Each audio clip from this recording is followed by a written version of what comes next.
Hi and welcome. So I was looking couple of resources for code review on the YouTube, but I was not able to find some of the efficient resources.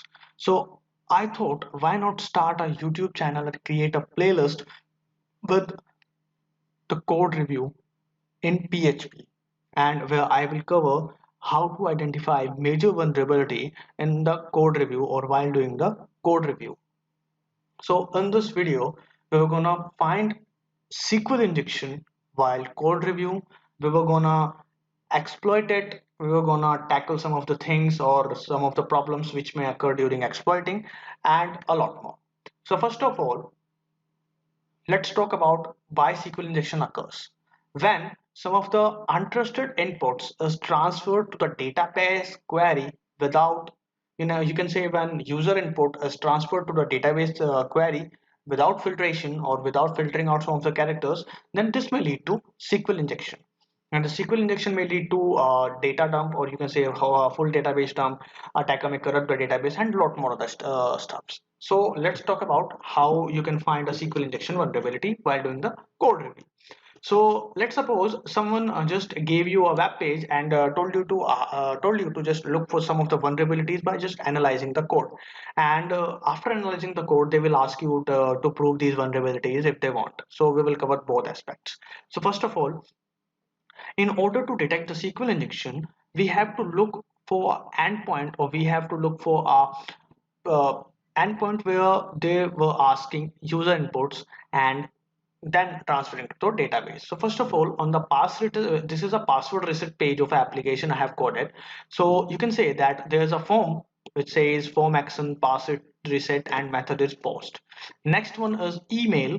It is asking email from the user. You can say you have always know about that whenever you want to just update your password, or whenever you want to reset your password, you just look for the most of the website ask for the email. So you just have to enter an email. Now what happens after submitting the email? You can see as soon as user clicks submit, this PHP script fires up. So since this PHP script fires up, this takes the email parameter with post request and assigns it to email. Then it takes your browser while using the HTTP server, HTTP user agent. This is a bad practice. You can see that first one is not a filtered input, and they are not using any filtration in that. We will cover that again in some time. Browser, you can see they are using server global variable to fetch the user browser and user IP address. So we can control the IP address as of now. There are some couple of ways we can do that, but I will not cover that up in this video. So first of all, there's a browser user agent. There's a this user agent.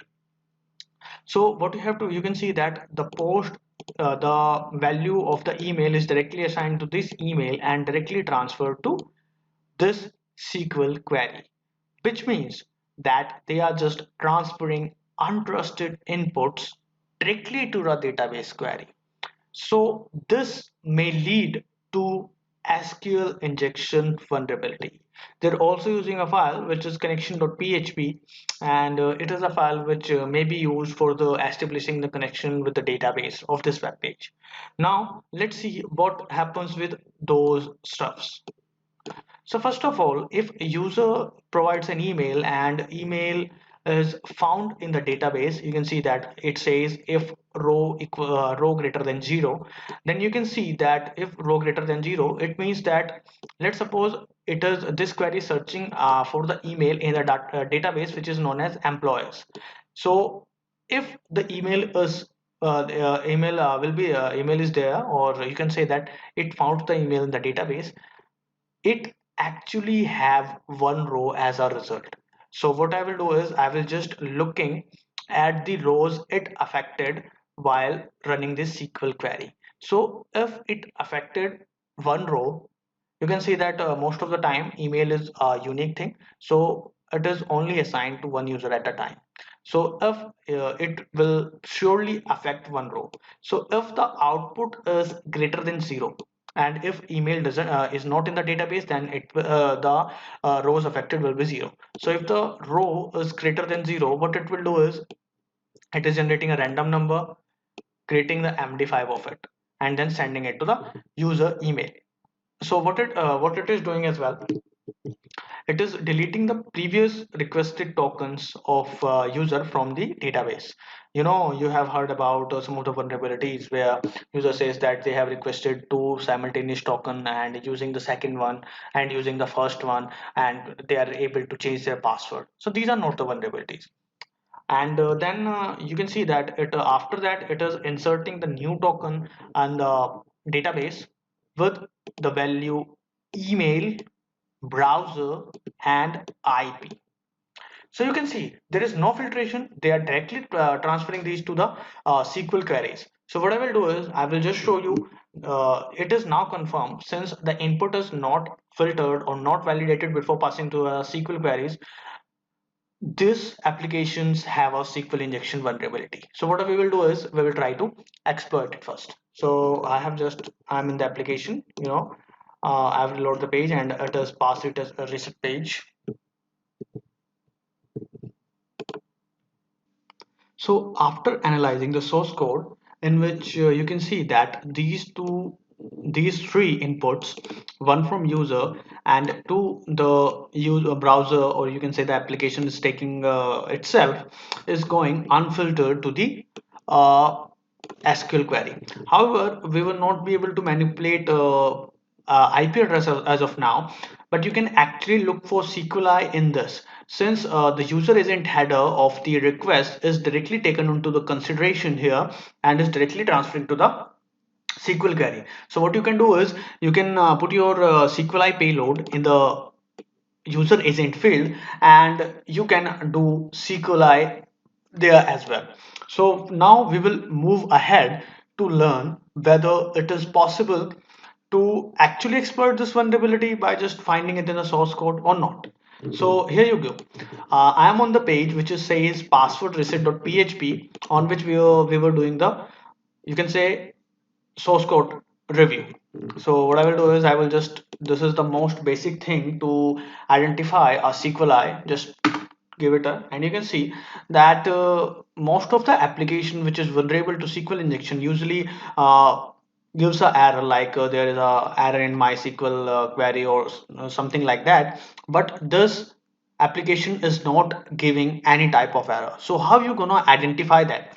So actually, while auditing the page or while auditing this application, you can see that the developer already given error reporting underscore zero, which means that if any of the error is generated by the PHP, that will not be shown or displayed on the web page. So what I will do is, just to test, I will just comment this out, save this page, and reload this one, resend, and you can see as soon as I just turned off the error reporting, remote the error reporting, and see that now we have an MySQL error on the web page. But sometimes you will have this type of situation where you will have error reporting underscore zero and you are just confident that you found a SQL injection by auditing the source code. So do not panic. You can actually just go ahead and use some of the other tools such as SQL map to just identify the SQL injection.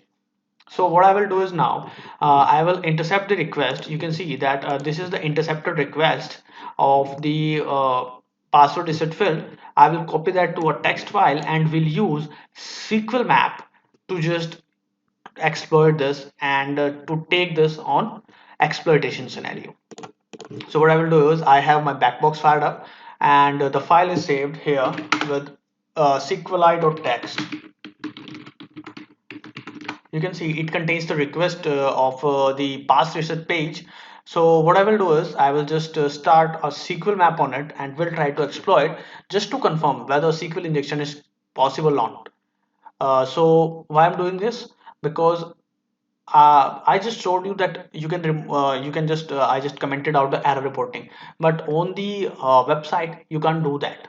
You just have to audit the source code, prove your things, and move ahead. So I am now assuming that error reporting is still there, and I am not getting any MySQLi error on the web page. So let's move ahead. What I will do is SQLi SQL map hyphen r SQLi dot text and hyphen dbs. Press enter and you can see that it started and it says that the back end DBMS is MySQL, web server operating system is Windows, web application technology is Apache 2.4.3 and PHP 5.6.38, database is 5.0.12 and it started.